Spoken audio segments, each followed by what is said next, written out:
تحبون العاجلة وتذرون الآخرة. بسم الله. السلام عليكم ورحمة الله تعالى وبركاته.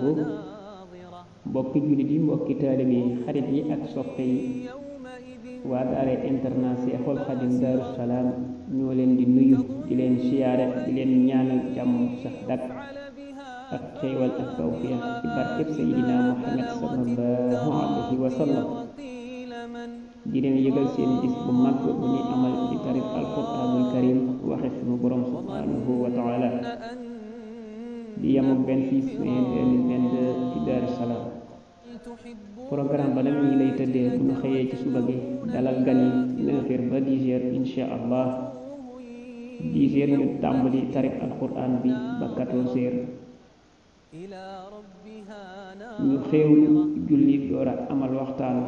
kiy def waxtaan wi nag di sëriñ imam Daam Njaay di sàkku seen teewaay xarit yi ak soppe yi ku ci teew yàlla sunu borom faj say aajo bi jaay seydina muhammad sallallahu alayhi wa sallam barkeb Seexina Ahmadu Bamba xaadimal Mustafa.